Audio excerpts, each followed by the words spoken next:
right, well, welcome everyone. We're glad to have all of you here tonight for this Judicial Candidate Forum. It is being sponsored by WeROC, the Washtenaw Regional Organizing Coalition, the Social Action Committee of Bethel AME Church, New Beginnings Community Church of Washtenaw County. My name is Reverend Jeff Harold. I pastor New Beginnings Community Church of Washtenaw County. I'm also a member of the WeROC Voter Rights and Access Team, which is pretty much WeROC part of this.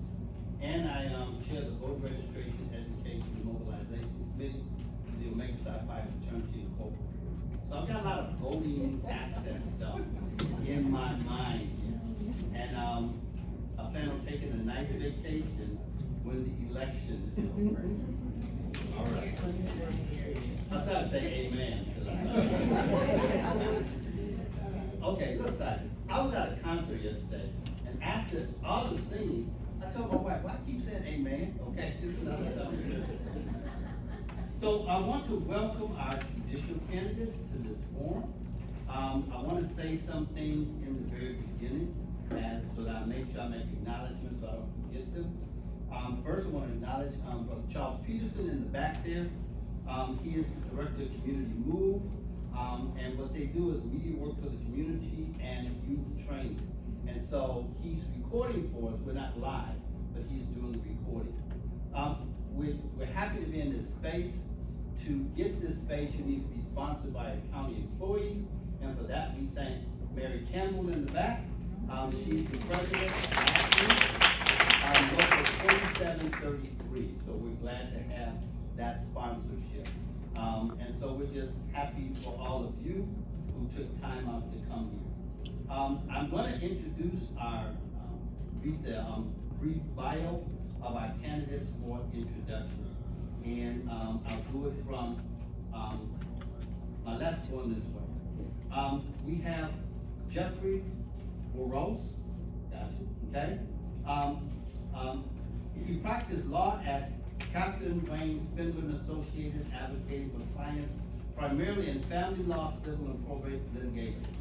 In this role, his work was to ensure courtrooms that administers rulings without bias, without rash and inconsistent decisions, and to limit unnecessary frustration. In doing so, he strives to create an environment of empathy, kindness, professionalism, and consistency while working to ensure the court is upholding its important role in serving the residents of Washington County. Thank you for being here today. Next to him is Janan Hamoud. Ms. Hamoud has worked at private practice at a law firm, the Law Office of Janan Hamoud, where she practices criminal defense, family law, and civil litigation. She is an active member of the legal community and has held various leadership roles, recently completing her last term with the Women's Lawyers Association of Michigan Washtenaw region as immediate past president. She is the treasurer for the Washtenaw County Bar Association and co-chair of the criminal law section and public service and pro bono committee. Thank you for being here. Next to her, we have Judge Darlene O'Brien, who has served as the probate judge in Washtenaw County since 2006, where she hears cases on family law, probate estates, and trust and mental health. As Washtenaw County Senior Probate Judge, she also chairs the Washtenaw County Election Committees. In this role, between 2013 and 2020, she co-chaired the Washtenaw County School Justice Partnership Team. Judge O'Brien is a member of a number of professional associations, including the Women's Lawyer Association of Michigan. She is a Michigan Supreme Court Mediator Standards of Conduct Committee member and co-chairs the Washtenaw County School Justice Partnership. Judge C. Cedric Simpson, presides over the 14A District Court, where he handles criminal and civil matters. Between 2010 and 2022, he was responsible for solely managing the approximately 9,000 yearly civil case filings of the 14A District Court. Judge Simpson is a member and past Washtenaw County Bar Association Association President and former chairperson of the Race, Ethnic, and Gender Bias Committee. Judge Simpson is a member of numerous civic and charitable organizations and is the recipient of numerous awards, including the Ypsilanti Community Junior Athletic Award for Man of the Year in 2000, the Ann Arbor Club of the National Association of Negro Business and Professional Women's Club Award for Outstanding Achievement in his profession in 2007, and the Vanzetti Bar Social Racial Justice and Harmony Award in 2018. Next we have Judge Tamara Garwood, and since 2016 she has served on the 15th Judicial Circuit Court bench, where she reviews and issues search warrants, misdemeanor felony warrants, processing civil infractions, and legal research also falls within her 15th Judicial Court responsibilities. In addition to her judicial duties, Judge Garwood is involved in several community service initiatives, including volunteering with the Ann Arbor Public Schools, Susan G. Komen Breast Cancer Foundation, and the EMU Legal Resource Center. She has been a committee member for the State Bar of Michigan District G Committee for Character and Fitness, and she has served on the board of the Washtenaw County Bar Association and has held various positions with the association. And we have S. Corrine Moore, who is the Director of Conviction, Integrity, and Expungement in the Washtenaw County Prosecuting Attorney's Office. She formerly served as a judicial attorney and juvenile referee in the Washtenaw County Circuit Court and as an attorney for the Michigan Department of Civil Rights and Legal Services of South Central Michigan. She has an extensive public service history, including service on the boards of the Ann Arbor District Library, Neutral Zone, Equality Michigan, Ann Arbor Human Rights Commission, and Women's Lawyers Association of Michigan. And we want to welcome you all to this panel. Thank you for being here. To promote a preventative approach in the justice system, working collaboratively with law enforcement, prosecutors, and community organizations to prevent issues from escalating into criminal offenses. Yes, I can. Okay. From your role as a judge or magistrate, what can be done to promote a preventative approach in the justice system, working collaboratively with law enforcement, prosecutors, and community organizations to prevent issues from escalating into criminal offenses?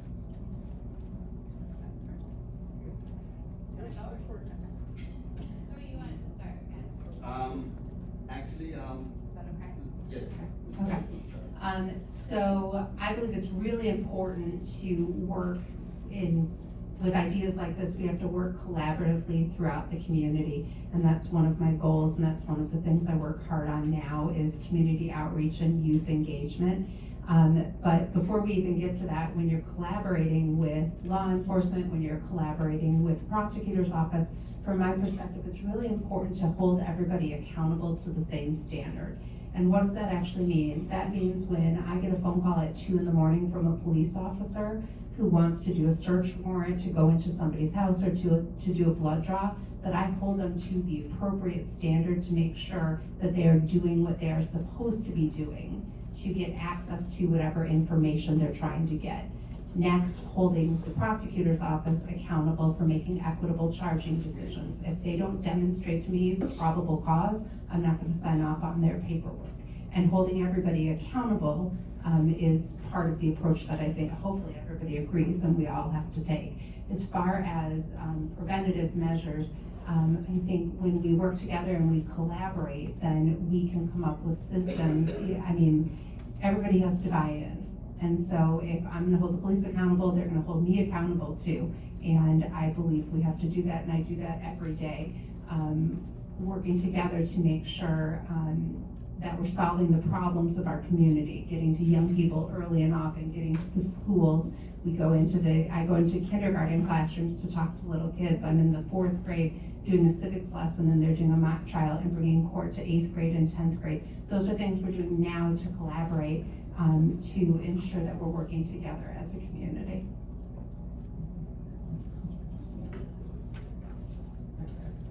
Simpson's gonna throw me in there. So I was actually recruited by former Chief Justice Bridget McCormick for this seat because one of the things that we need is more perspective on the bench, as well as judges who are willing to take on an active role as advocates and agents for change. That's something that she really fought for. And basically you look at the work that an attorney has done in the community, and that's how you know they're going to be active on the bench. They're going to be critical witnesses. They're going to see the issues that are happening in the courtroom. They're not there. Yes, the most important thing they're doing is enforcing the law, interpreting the law, and applying the law, but they're also going to be active in improving the court rules to make sure that they more fairly apply across the board to the people coming into the courthouse. They use their power to help shape policy. They're critical witnesses. They know where the law doesn't work, and they don't just let it keep happening. They're in the room helping policymakers create better policies and improve policies. And I didn't get to answer the juvenile question because I'm not doing that work. I'm almost out of time. But Whitmer has done very important work as far as expanding, putting more money into juvenile resources, particularly in-home services for children. And it's going to make a difference. But they consulted judges. What doesn't work? What don't you have? What do you need in order to make a difference, you know, as far as the disparities and what's happening in these children's lives? And they'll say, I can't just do this because I don't have someone to go to the child's home, right? You know, and make sure the service is being provided. I have to lock them up to get them the service. So anyway, we need judges to do that type of work. So that's my answer to the question because I'm out of time. Well, one of the things that you have to think about is, and understand that working Closer to the mic. All right, really? Okay, all right. Here's why we keep saying closer to the mic. Because there are people that say, everybody can hear me. Everybody can't. There are people with hearing aids, and they should not have to identify that I need help hearing. So we ask you to get into the mic so that people can hear. Fair enough? Okay. Was that for me? Let me just say that when it comes to the collaborative process, I think our courts do that now. But we also have to understand structurally, there can be some problems with the court doing that because of our role. We have to, in a lot of ways, we have to have a case in controversy before we're really making decisions. That doesn't mean we can't work with police agencies, with the public defender's office, with the prosecutor's office, to develop programs as to how these cases might flow through, and that might end up in dismissals for individuals. One of the things that we do in the 14A District Court, which is a big thing, is our prosecutors deferred. My jurisdiction has 2 Myers, 2 Targets, Walmart, so we have a lot of retail fraud types of cases. The way that we work with the police department, the prosecutors, both the township prosecutors as well as the state prosecutor, and the public defenders, is we work together that somebody might end up making a plea to that case. But then they can go through a process where they don't end up with a record at the end. And that's where the court, I think, can be the most important thing. Us getting involved before there's a case is sometimes problematic for courts to be able to do. That doesn't mean we can't be involved in our communities. It's just hard to do that in this role traditionally as it's been done.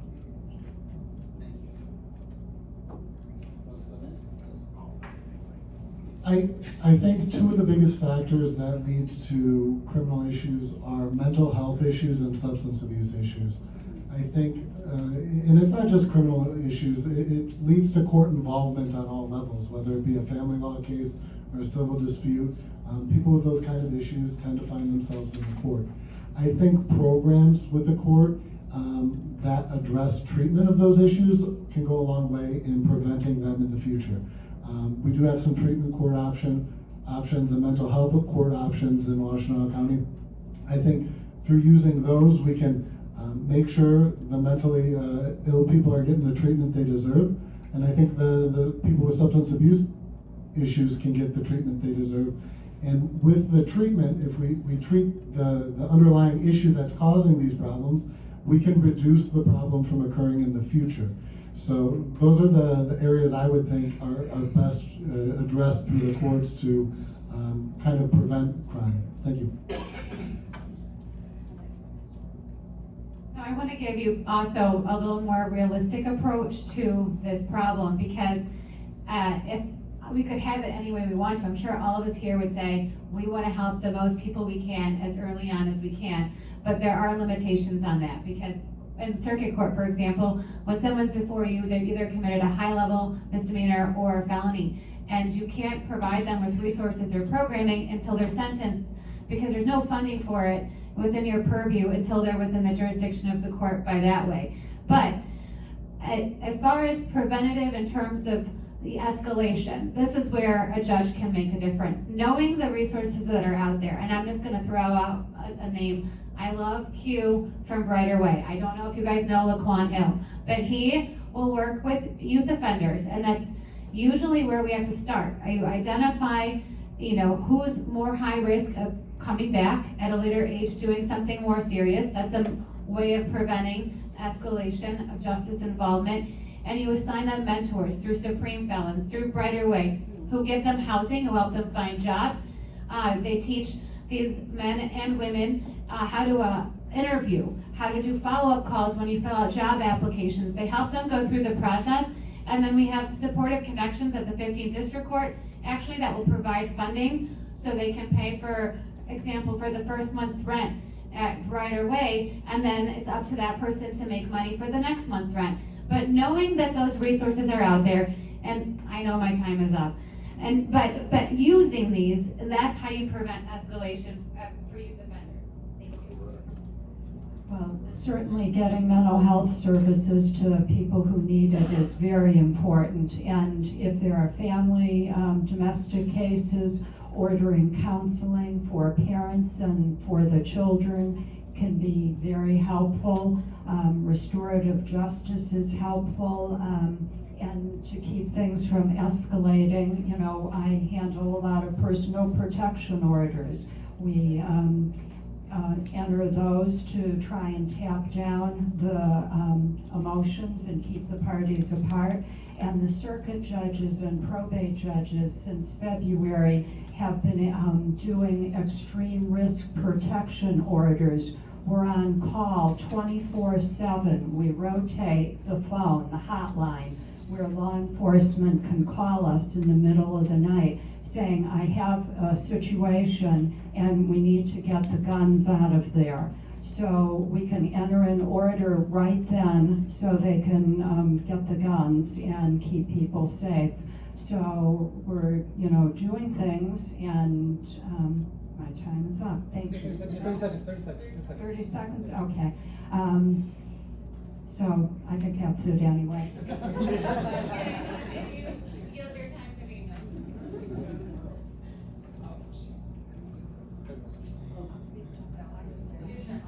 You done? Everybody listening? Yeah. Oh, this is great. This is moving right along. All right. So we've got one, speaking of Supreme Felon, okay? We got a question from Billy Cole here. Do I call you president or director of Supreme Felon? I'm executive director. Executive director. So he has a question for the panel. Actually, you kind of caught me off guard. I didn't recognize I had a question, but to me, I think,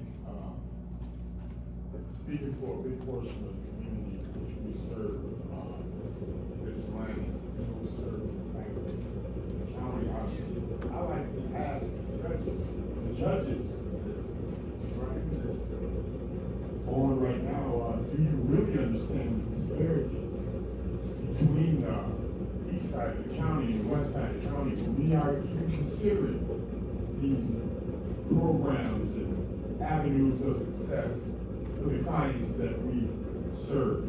I'm saying to you, individually, do you understand this disparity, or is this something swept up under the rug and dealt with from another perspective? Or is it a reality that you understand that this is real in this county? That's just one question I got. Anybody can speak. Start. Yes, I ma'am. understand that there is a wide difference from one end, the west side, to the east side, north or south in this county. And, you know, we try and do what we can to understand. I think I've taken 10 diversity trainings. Talking to people helps, listening helps. But we need people to tell us too. We need to hear from people. And I hope that I can be a good listener and learn, because we learn from each other. Thank you for that question.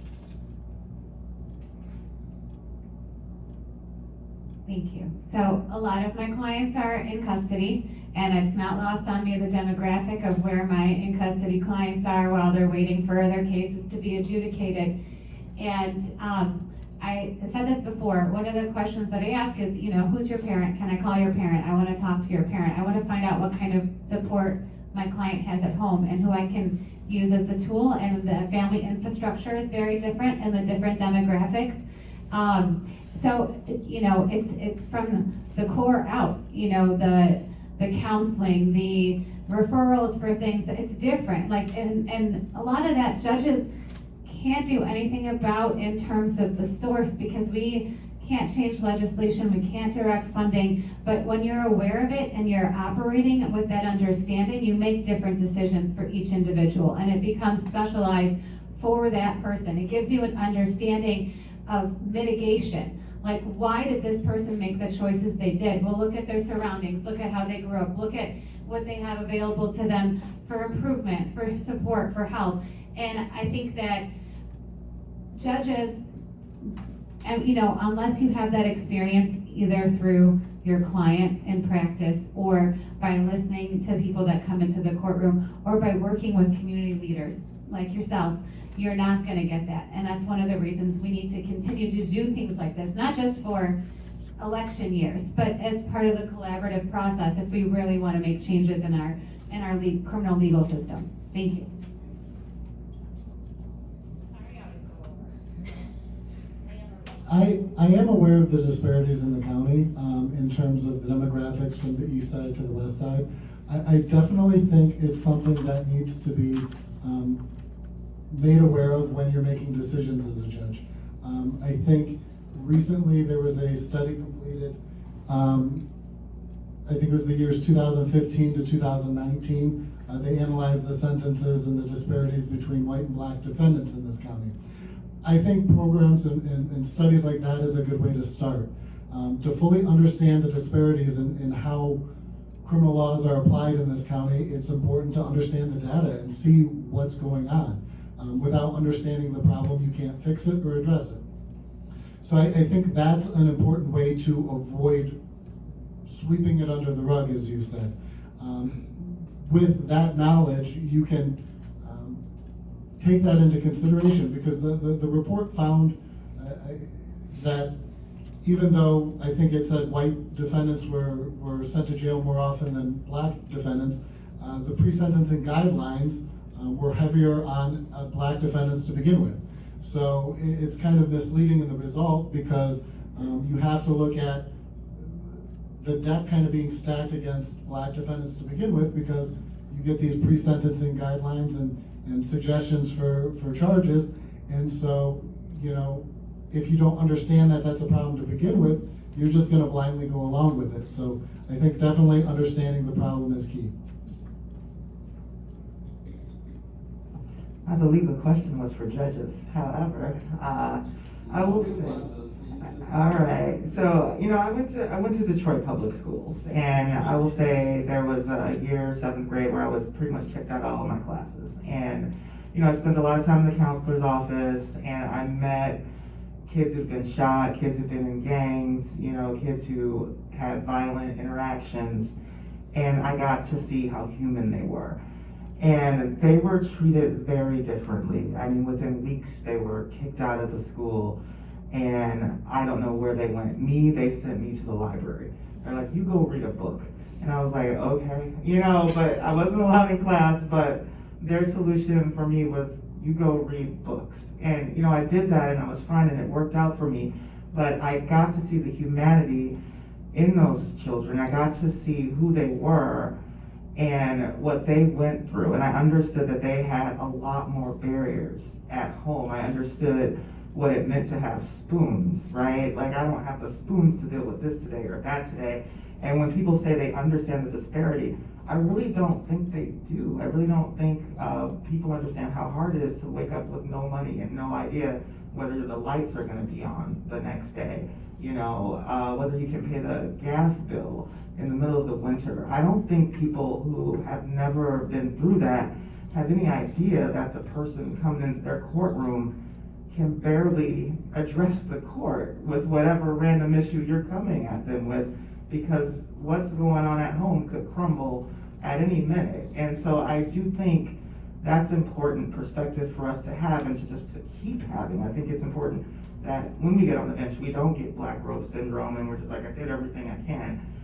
You don't know. You can never know what someone's going through. You can never know.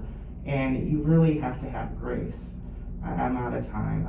But I think that the disparity is something we have to keep reteaching ourselves and exposing ourselves to, so that we do give grace. Thank you. This is a fabulous question, and it's important, I think, on the bench. Every day, I recognize the disparities and I recognize the inequities that are before me. And, an example, every day when I'm making bond decisions, what am I gonna do with somebody who's accused of a crime? When you're the first person to touch a case, you are the one who's setting the tone for that case. And if you buy into an inequity, that's gonna be the tone of the case as long as it continues on. And so I am very mindful when I see people that, depending on the decision I make, somebody's gonna lose their job if they're stuck in custody. They're gonna lose custody of their kids. They're gonna lose their housing. And it's gonna be awfully difficult for them to help their defense attorney create and work on their case. And I'm very mindful of that. I'm mindful of all the disparities. I'm mindful of the small disparities and the large disparities. The other day, somebody in a portion of the county where we know they have terrible internet couldn't come to court. She couldn't get her Zoom to work. So I just picked up the phone and I called her. Why am I gonna put another barrier in front of this person who's clearly trying to come to court? I have a speakerphone. I can solve that problem. And so as you address those different disparities and you're mindful of, being open-minded to appreciate everything, you have to meet people where they come to you, right? And so for that lady, I solved her problem. Hopefully tomorrow, I'm gonna solve somebody else's problem with inequity or disparity. I think your question was about understanding the disparity from one side of the county to the other. Yes, sir. All right, let me just tell you. No, it's okay. Yeah, It's I'm in court. I will tell you that one of the things where I think I uniquely understand that is I sat on this county's judiciary as the only black judge. All right, I've been the only black male judge, and and I'm not saying this in a bad way, but it's just. I can say I understand, but sometimes you can't understand until you see somebody that looks like you in a certain position and try to understand how they got there. I grew up in Ann Arbor, but I'm a kid from Detroit, okay? And I didn't get here alone. Somebody had to sort of reach down and hold my hand at some point, right? And so a lot of these, particularly the young black men that are coming before, at times, they're acting like a knucklehead. But I just have to have a whole lot of patience and just have an understanding as to why you're doing that. And maybe if I just reach my hand down a little bit, then maybe what happens is you don't continue in that criminal justice system. But to say, you can't sweep it under the rug. I realize I'm almost out of time, but I just wanted to share a story with you. And sometimes what you have to do, and when I was sitting as the only black judge, I just had to call it out. There was a black gentleman, he was locked up on a CSC, or criminal sexual conduct third offense. He comes before me in the court, he comes out from lockup. And I don't understand why, and I'm looking at his record, I'm looking at everything. And then I call the next case, it's the same type of case. The gentleman is much lighter than he is. And I just stood up in court and just said, somebody's got to explain to me why this is happening. And then I just left the bench. Somebody was going to have to give me an explanation. And sometimes that's what you have to do, and sometimes you're in the position as a judge to do that. And that makes everybody recognize that disparity, because they can see it right there in front of them. Thank you guys so much. It's actually a pleasure to be able to try to communicate to our community the expertise that each one of you have for the positions in which you're running with. It's an honor to see everybody so well prepared up there, and our future looks bright. And thank you all, especially thank you, sir. So we're almost, well, I almost feel like 2 minutes of time. We're gonna do closing, yes. I said there will be more questions from the audience, but I also know that people, when you say you're gonna keep till 8, they wanna get out at 8, they're gonna go home. Yeah, all right, I'm gonna go home, dinner, man, ain't dinner yet, that's okay. And there's a football game on, and I thank y'all for y'all being here, and instead of watching the football game. Yes, I'm just saying, thank you very much. So what we're gonna do, if you don't mind, okay, we're going to, Each week of bond decisions as to whether or not somebody should be there. The primary factors that one is looking at making that determination is, one, will they appear in court? Are they at risk of life? And then the other is the danger to the community. It is problematic on some types of cases to justify, what was that, 30 seconds? All right, so to justify pretrial release for some people that are really a danger to the community. You try to lessen it, you try to make sure that you're sort of paring down who you're keeping incarcerated.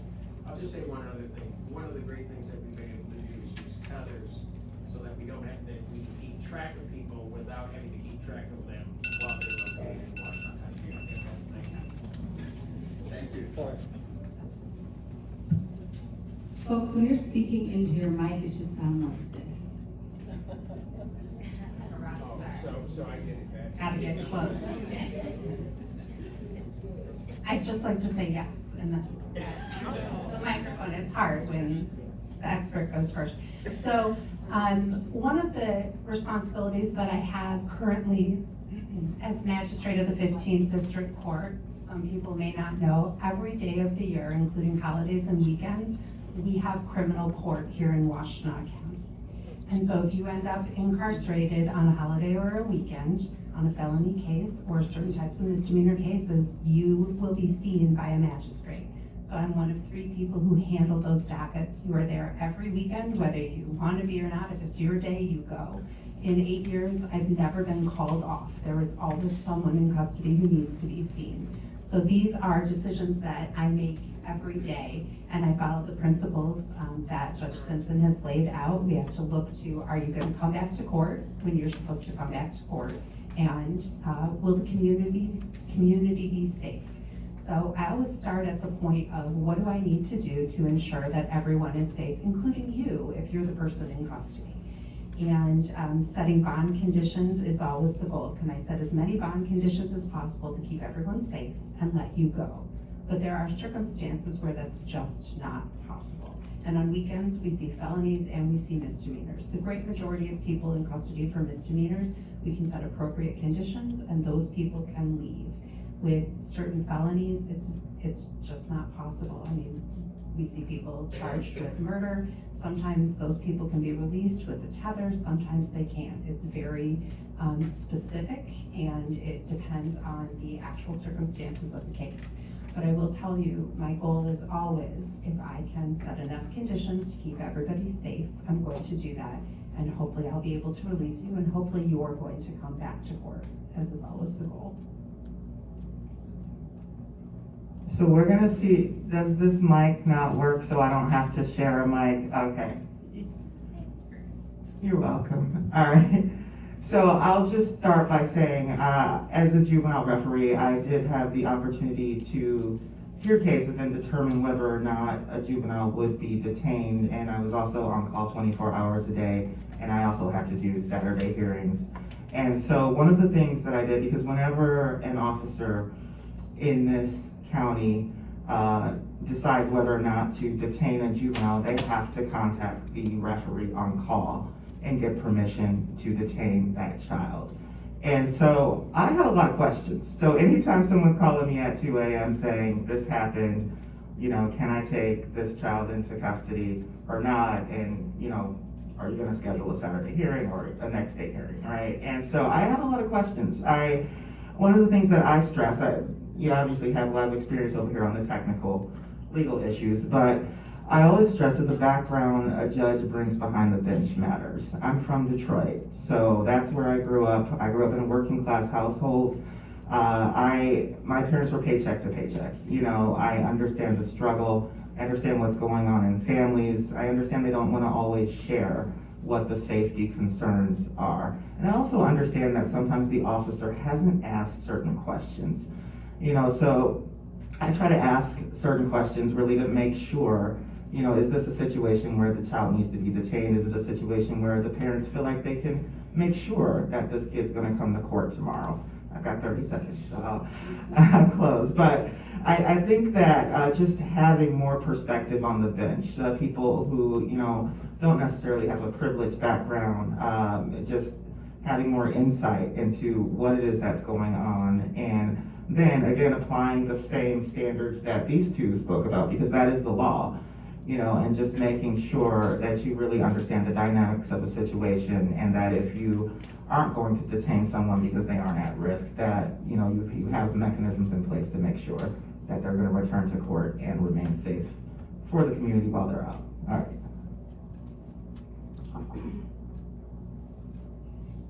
Well, in terms of pretrial detention, as a probate judge, my dockets are probate and domestic relations at this point, so I am not involved with pretrial detention. I did do a felony docket for 10 years, but my focus is really on the domestic relations. I do have people coming before me on contempt proceedings, and I always try and give them an opportunity, you know, by adjourning the matter, putting it off, give them a chance to comply so I don't have to put them in jail.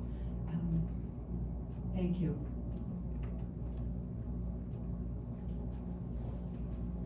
So I'll give you the defense attorney perspective, because I've argued bond in front of both Magistrate Garwood and Judge Simpson relentlessly in some cases. And I believe the judge's job is to find the least restrictive means to keep the community safe, because I know what my clients go through if they have to be detained. Pretrial proceedings can take a very long time, and even if it's just a week, that person could lose their job, they have childcare that they have to account for, they're absent from the home, it's causing trauma to the family. These are things, it's my job to bring that to the court's attention and find a way to problem solve with my client to show the court this is why it's okay for the judge to rule this way to keep you out. Whether it's GPS tether monitoring, whether you're testing, whether we can show that there's someone else who's participating in a resolution that you're not driving, or whatever it is, the risk that the court is considering to a victim or to the general public safety, how can I present that as a risk that's being eliminated? So similarly, I think judges should take these things into consideration when making decisions on bonds. And it's no secret that the less money you have, the less likely that you're going to be able to either pay a higher bond or maybe find representation early on an emergency to adjudicate these things for you. But when we educate the public on these types of resources where we can have attorneys intervene early on, then we can set both the client or the defendant and the community up to accomplish this goal, ensuring safety and ensuring that a defendant's rights are not, trampled up from the start. Thank you.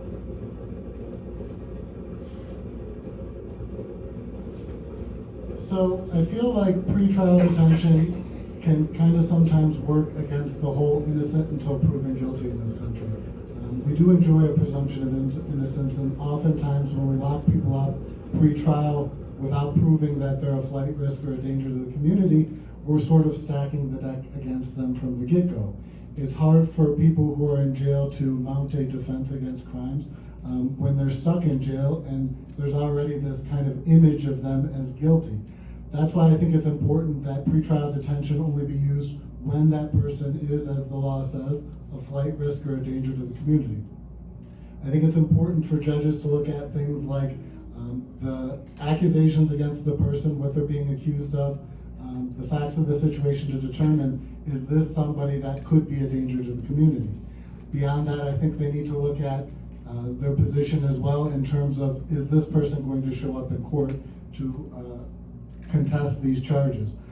If the person's not going to show up in court, or there's a likelihood they won't, or that there's a likelihood that there's a danger to the community, I think then, only then, is pretrial detention appropriate.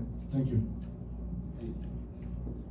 So I'm gonna ask very quickly, and we can do it in 15, 20 seconds.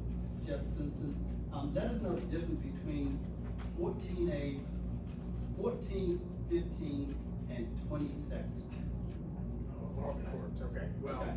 on the district court level, that's a court that handles anything. That's a court that on the district court level, we have 3 district courts here in Washtenaw County. We have 15, 14A, and 14B. 15th is the City of Ann Arbor Court. The 14B is Ypsilanti Township. 14A, which is the court that I sit on with my 2 colleagues, we're all the rest of Washtenaw County, from as far east Ypsilanti all the way out to the far side, Chelsea and beyond. So that's on the district court level. We have 1 circuit court, which is sort of divided, probably Judge O'Brien could explain it better, but we have the 22nd Circuit Court. The major difference is the types of cases that we handle. So on the civil end, the simple answer is that circuit court handles any civil controversy in excess of $25,000. District court handles anything under the $25,000. District court also handles housing cases, landlord-tenant types of matters, and all misdemeanor cases, that's a case that's punishable up to 1 year. Felony cases, both courts handle parts of the felony. So in district court, the district court handles the preliminary proceedings to see if somebody should stand trial on a felony charge. The circuit court is responsible for the trial. Thank you. That's very helpful. Thank you very much. Next question is from Friends of Restorative Justice. Please share your view on restorative justice programs that divert criminal offenders away from incarceration and 2 programs aimed at reconciling criminal offenders with those they have offended. Why don't we start on this end? Sure. I think in general, restorative justice is a great program that offers an alternative resolution to the standard criminal sentence in a crime. Restorative justice programs are aimed at getting the stakeholders involved in a crime together and trying to work on a solution where the defendant accepts responsibility for his actions and works with the victim to understand how the victim was impacted by their actions, and the victim can understand as well where the defendant is coming from so that they can reach a resolution so that the defendant can avoid just criminal sentencing. I think these programs are helpful because it gives another tool in the toolbox to the judges on the bench. I think too often, you know, the way the criminal system is set up, it's here's a crime, here's a sentence, go to jail. And I don't think that's always the best solution for reducing recidivism. And I think the important thing in the criminal justice system is try to avoid repeat offenders and people coming back. I think the restorative justice approach can do that because it's more involved with the victim and there's more that the defendant can accept responsibility for and fully understand and be held accountable, but not be held accountable blindly with just some criminal sentence. So I do think they are helpful. Thank you. So, I think it was at the end of July, I participated in a roundtable discussion with the Friends of Restorative Justice, the Dispute Resolution Center, the prosecutor's office as one of the defense attorneys on the Michigan Assigned Counsel list. And for those of you who don't know, even though I'm in private practice, I stay on the court appointment list because, like I said, we need more attorneys on the court appointment list. That's a resource that we can provide to defendants early on in the course of their case. But so we had an individual from Iowa who pioneered the restorative justice model, and he came in and he was saying things that people thought were crazy. He said you can use restorative justice even in criminal sexual assault type cases, and that's something that our prosecutor's office has not explored because the idea is restorative justice only works in certain types of cases. And so in our county, it's still kind of limited. People aren't using it. Defense attorneys have to push for it. It's not the first go in some cases to the prosecutor's office. They do use it more in juvenile court, which is great because of course this is another way to keep criminal records off juveniles from having criminal records, but there's no reason that we can't use it more in adult court. We have to get everybody behind it. Everyone has to work together. So more meetings, more roundtable discussions to really develop the programming. In order for us to use the funds that are allocated towards it, then we need to have people using it. And if we're not using it, we're not going to continue to get funding. And if it's not being used, we're not going to train people to properly implement it in our county. So we talk about it a lot, but it's not being used as much as it should be. And if I'm elected, that's something that I would encourage the criminal defense attorneys to really push for, because it's kind of up to us at this point whether or not it's being used. It's available, we just have to ask. Thank you. Well, I've been a proponent of restorative justice for some time, and it's really a transformative process. I've been through peacemaking training, and when I was president of the Probate Judges Association of Michigan, I brought Fred Van Loo, who the Friends of Restorative Justice, I'm sure is familiar with, to talk to all of the probate judges in the state of Michigan to try and get more people open to this process. I've written articles about it, and like Janan is saying, it's hard to get people to buy into the process. The defense attorneys, there's been resistance there. You know, I could, when I did a criminal docket, I would suggest it, but because of individuals' rights, they're afraid to embark on that process, and the attorneys aren't familiar with it, so we do need to do more to try and get people more involved and more open to it. The Dispute Resolution Center has been wonderful and very, very helpful on family law matters, peacemaking, for all sorts of cases, and I don't know what I'd be doing without them. Thank you. Fred Van Loo, the gentleman that she brought in, is who came in to do the roundtable discussion recently. So everyone's still trying to make this happen. Thank you, thank you. So this next question is for the district court. Wait, there's the other people. Can we answer that question or not? So no. I would just add, when I was in the circuit court as a judicial attorney and juvenile referee, the judge's office that I worked for inherited lots of cases that had gone through the peacemaking process. And the approaches they used, because I think Judge Connors worked harder on this than any other judge, but the resolutions they came to were so creative and they really worked for the people involved. And so I just think if we could get the community on board, we'd see more of a cultural shift when issues come into the court. And we just have to do more to make sure that the community understands this option is available and that it really does work. I also want to add treatment courts, very, very important. In the 15th District Court, we have 3 treatment courts. We have a sobriety court, we have a mental health court, we also have a veterans court. It's basically where people come in repeatedly for minor offenses and they're either going to get the support they need to make sure they stay out of the system, or they're going to end up catching a felony and inevitably go deeper in the system. So I really think it's important that we have judges on the bench who are committed to really connecting people and helping them find a path forward. We know that treatment courts work. But we also know that we have disparities in who is pursued, right, in the criminal system. Here in Washtenaw County, we know that 49% of charges are brought against people who look like me, even though we're only 12% of the community. We also know that judges are underrepresented on juries, Black people are underrepresented as judges, on juries, in all parts of the legal community. So we do need more African Americans in leadership in our courts.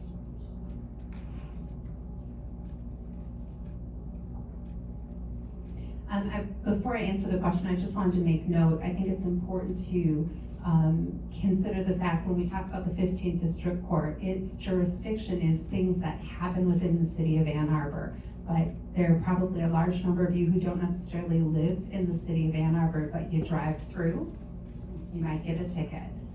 You might have a crime committed against you where you're a victim, and then you're going to be in the 15th District Court.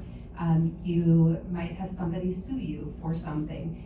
You might study in Ann Arbor, so you're in Ann Arbor. You might be working in Ann Arbor. You might be there for medical care. So when we talk about the 15th District Court, it really has a large impact, not just on the city of Ann Arbor, but our entire community, not just even the county, but people throughout the state. Today I had court and I saw 7 people from Texas who were here in Ann Arbor for the Texas football game and had drinking offenses.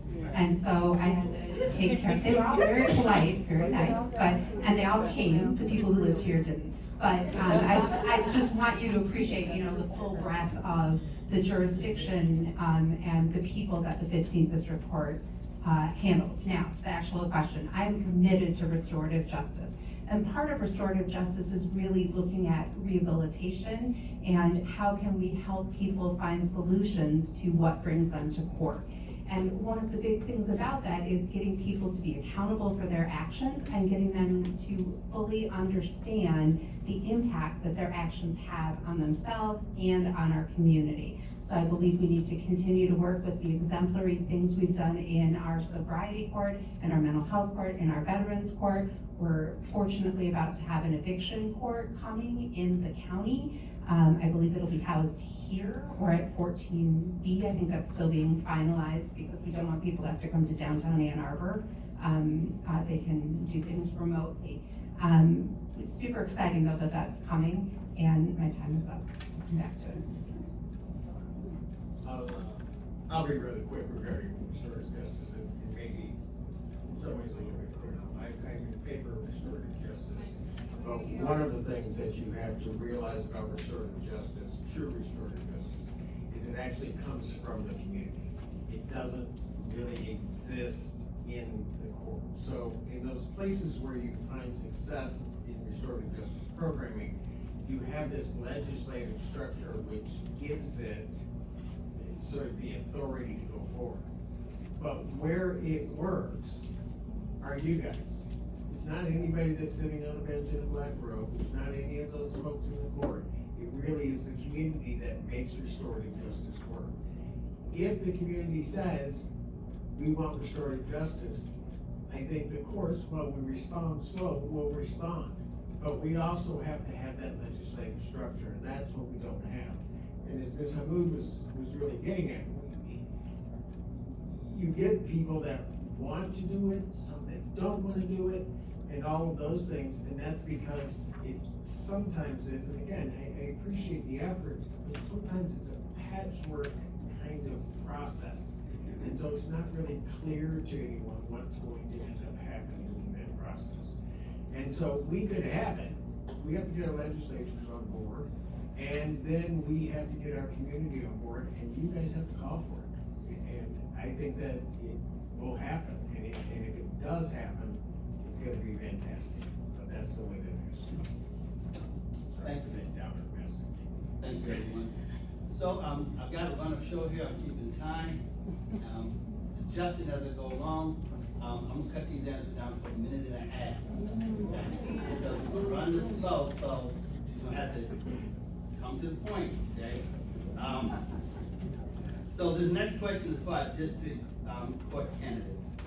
And, it is in a 2018 study by the University of Michigan Poverty Solutions, it was found that the court-ordered eviction rate for renters in Washtenaw County at 11%, with a 20.8% rate in Ypsilanti and a 33.6% rate in Ypsilanti Township. What factors do you consider when ruling on eviction cases?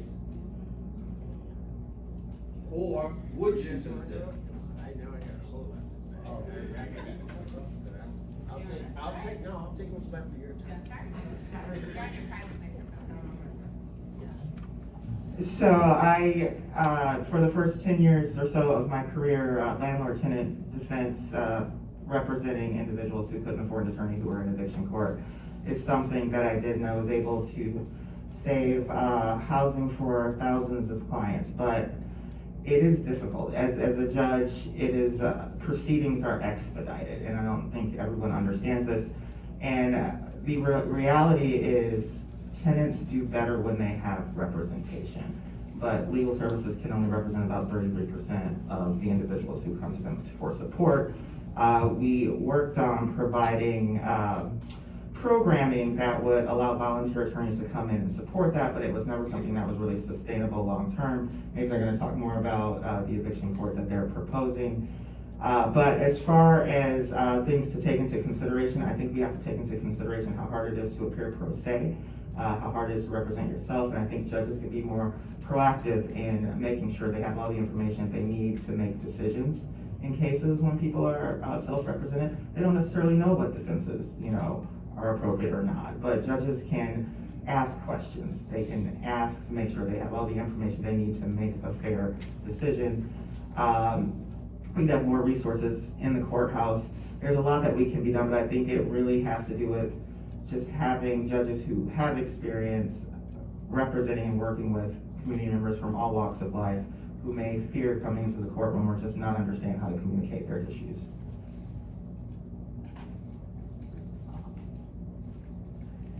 So this is one of the reasons why I do a lot of volunteer work in our legal community. I, for a long time, have been I'm trained as a mediator and an arbitrator and a guardian ad litem. And one of the things I've done as a mediator, I have participated in mediation in the courthouse, same-day mediation. I've also volunteered for the GRC. I'm also a fellow with the Michigan Bar Foundation, and that is an organization that raises funds to provide resources for civil cases. So this year alone, the work that the fellows have done has resulted in representation for about 120,000 people in civil cases that they wouldn't have had counsel. So I appreciate the importance of having counsel. And that does help address the disparities and the inequities that we see when we deal with landlord-tenant cases. In Ann Arbor, I can tell you, at the 15th District Court, more than 50% of our landlord-tenant cases settle after their first court hearing without an eviction, which is an exceptional rate. And that's because Judge Bethel, who presides over that case, brings in community partners to collaborate to help people find resources so they will not be evicted.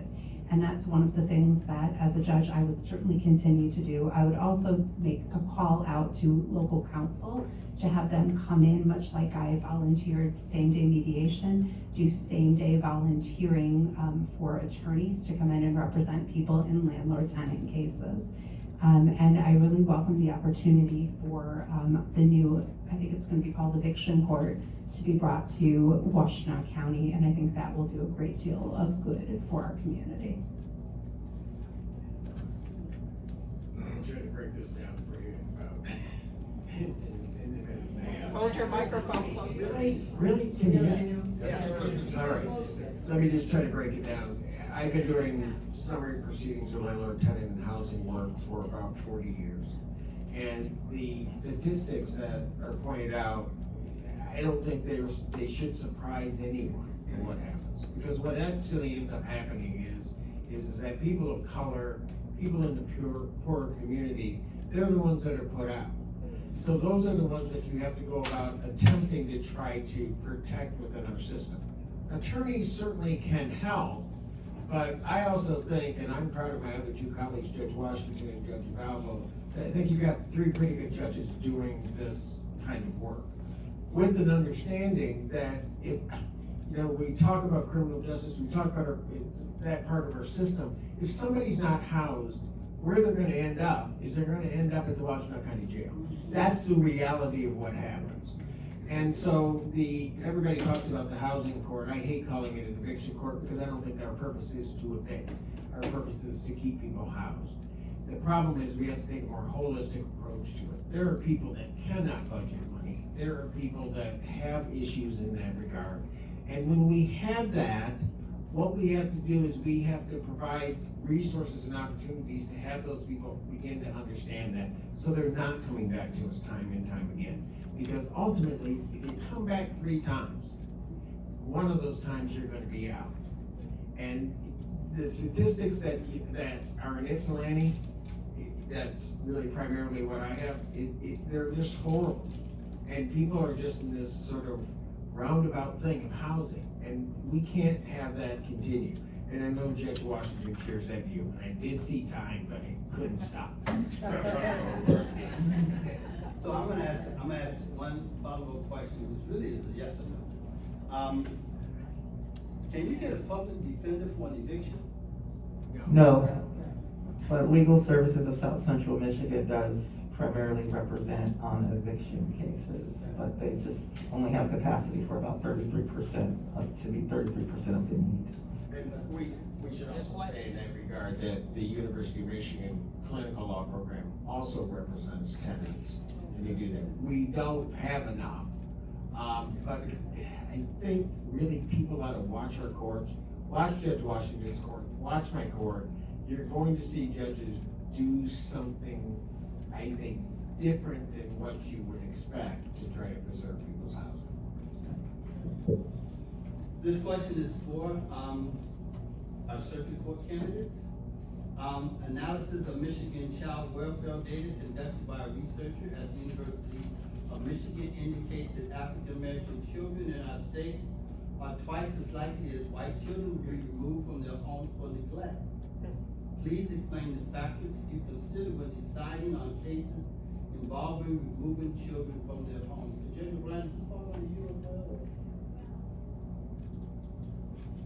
When I first started as a probate judge, I did 1 year on the abuse and neglect docket, but that was 17 years ago, so I jumped at those cases. So I'm also on the appointment list for the abuse and neglect docket, and I get appointed to represent clients who are in the middle of termination proceedings. So, a petition's authorized, and usually it's by an agency, whether there was a report made to CPS or a doctor or a child was taken in for medical treatment and somebody at the University of Michigan is concerned about what they see. And then they submit the petition, and the referee Altenberg, who's at my circuit court, reviews it and sees if it should be authorized. that point, you are usually appointed an attorney if you don't have one. And the goal of all of these proceedings is reunification, and that should always be the goal, unless it's inherently dangerous for the child to be returned to the home. Things like substance use, mental health, if those are the issues, the idea is to provide the resources so that the child can return to the parents. I think under most circumstances, when I talk to my clients and I see the pain they go through, and I see the trauma that occurs when the children are removed, additional trauma from whatever it is that they were going through, they want to go back to their parents and their parents want them back. Whatever it is that family needs and support, it's our job as the court, as the community, to be able to provide those resources, and that's the point of these types of proceedings. It is disproportionate in the fact that Black and brown people and people with less money are the people in that court going through these proceedings, and there are many factors for that. I know you're calling time on me, and I could go on and on about this forever, but the goal is always reunification. And as the attorney, that's what I advocate for. As judge, that's what I would be looking at. Is having represented many clients in CPS proceedings, they're difficult cases for a lot of reasons. And as Ms. Hamoud said, the goal should never be to tear up a family. The goal should be reunification. And along the process, we look at what's going on in these situations, and whether or not services can benefit the parent or parents that are being accused of abuse and neglect. There's a few steps along the way. First, they need to show that abuse and neglect happened, and then they need to provide a reunification plan if a reunification is appropriate. I don't think, it benefits anyone if the first step is to terminate parental rights. I think the goal is try to provide services to the parent or parents so that they have the tools capable of helping them become better parents. Parenting isn't natural, and some of us need a little more help than others. And so I think, giving them the resources so that they can have, whether it be counseling, substance abuse education, things like that, to allow them to be the parent that their child deserves is very important. I think if we just remove the children too quickly, it's going to have a long-term impact on those children and not in a positive way. And so I think it's important to be cautious about removing children and only do that as a last resort. Thank you. Judge O'Brien, this question is for you. Given that your office rules on mental health cases, what factors do you consider when making decisions on cases involving offenders who are mentally ill? Docket, but I do have the mental health docket every Wednesday morning, and last Wednesday it was 5.5 hours long. So there are a lot of people who need community mental health services, who need hospitalization, who need treatment. Virtually every day I have an emergency petition that comes in. We had one today, we had one on Friday, for people who are a danger to themselves or others and they need an immediate assessment. It's important to keep them out of the criminal justice system. Some of the cases that I hear on my Wednesday morning mental health docket are from the jail, because people are incarcerated because of the mental illness, and trying to get them services in the jail so then they can get out sooner and get services in the community. We try to get them on treatment orders. The community mental health can provide services where they go to the home and watch the person take medication every day so that they can remain compliant, remain well, and remain out of the criminal justice system. All right, so these next two are pretty much lightning round questions, because this first one is from the yeah. How much time do we have? Oh, this one. this question gonna have like 5 seconds, this is a yes or no. This one is from the WeROC Justice Matters Task Force, and this is the question, and they just want a yes or no answer. Yes or no answer. Do you support a policy that mandates the diversion of juvenile offenders of nonviolent misdemeanors to counseling and or restorative justice programs and away from juvenile detention? Yes. Yes. Yes. Yes. Yeah.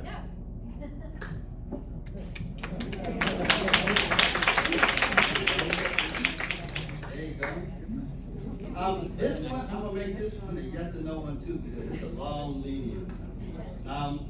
So the Washtenaw Equity Partnership was a community and government effort to develop an evidence-based plan for the purpose of identifying and addressing racial disparities across the Washtenaw County juvenile and adult criminal legal systems.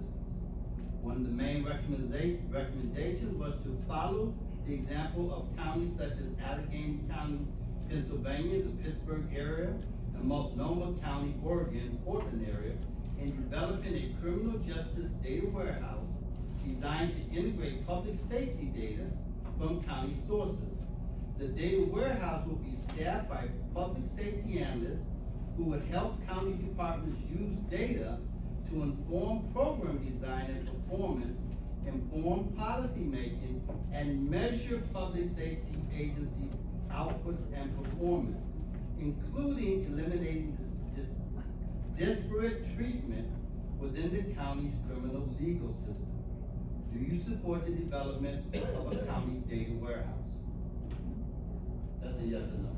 Yes, but with There was a lot to that question, so, I'm gonna give you a yes or no in 15 seconds. no, I wanna make sure I understand the question. I don't support data being disseminated for a purpose that might result in unfair bias or profiling, and I don't know if that's what the question is The question asking. is really, do you support a warehouse that will collect data to see if the courts are profiling or biased? Oh, That's yes. the question. If it's about self-policing, then yes. That's what it is. Yes. But just know that what has happened is that data has been used to say, based on your income and your race, you are likely to, violate, and therefore you need to be detained. And so you have to be careful with that type. It's sort of like AI going crazy. They're like, oh, all the black people are in prison, so this person looks like someone who was gonna end up in prison anyway. And so you don't want a So computer I said I making am. that Yes decision. or no? I said yes with reservations, and I was just explaining my reservations. So I'm going more than 5 seconds, so yes, and that's why I believe we can't have cookie cutter justice, and that's why we have to look at people as individuals, so we're not using data to make determinations of what we're doing for specific people. I do think it's appropriate to collect data for transparency purposes and accountability purposes for the courts, to make sure that we're not acting in a disparate way, but we can't use that against the people who are coming into the court. That's it. For all the reasons said, yes. I would also say yes, I think it's important to understand and be transparent and hold yourself accountable. And the best way to do that is with data. So thank you. Thank you. Thank you. All right, so we're running just a little bit behind time, but we just got I think 2 more questions. A paper survey, if you want to do paper, please, do the survey for us. If you want to do it on your phone, there's a QR code you can scan. So we ask you to do that. You'll also see a flyer on the table looks like this, at Christian Love Fellowship Ministries International next Monday night at 6:30. There will be a conversation among black men about voting. Why we vote, why we don't vote, why we will, why we won't. So that would happen there, it's being sponsored by New Beginnings Community Church of Washtenaw County and Christian Love Fellowship Ministries International. You will also see on the table in the back, Washtenaw Regional Organizing Coalition, along with New Beginnings Church, Bethel AME Social Action Committee, Omega Psi Phi Fraternity Incorporated is going to have a Zoom seminar on down ballot voting. So all of these folks are down ballot. You can't vote straight ticket and give you one. You gotta flip it over, you got an intent to do that, etc. So we're talking about down ballot voting. On October 19th, there'll be a Washtenaw County expungement phase. So if you know folks with felony convictions, you can scan the QR code here, go to the web link here, and get some information about getting the felony expunged and what it will take to do that. Misdemeanors too. Misdemeanors too. Misdemeanors too, thank you. Last thing, you'll see something like this. If you or somebody else needs a ride to the drop box or to the polls, the Ministerial Alliance of Ypsilanti and Arbor vicinity are trying to schedule rides to the polls. You can scan the QR code, or you can email me at the bottom, and I can fill out the information for you so we know who would need rides to the polls. I think that is it, except to say, I want to thank the members of the Bethel AME Social Action Committee. If they would stand, so we can recognize them. Thank you very much. New Beginnings Community Church of Washtenaw County. Well, there's two of us, so wave, dog. The Washtenaw Regional Organizing Coalition, which was the driving force of this. So if you would stand.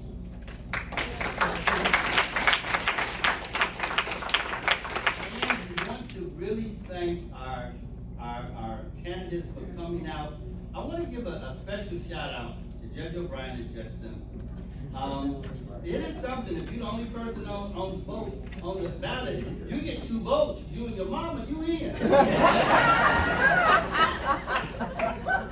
we appreciate you coming out, even though you didn't have to.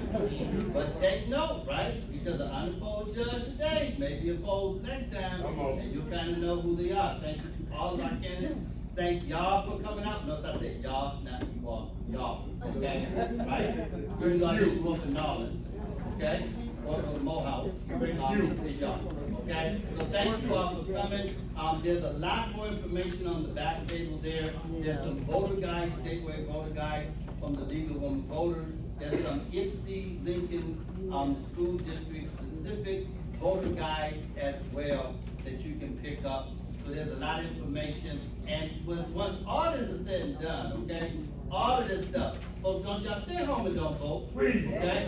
Just saying.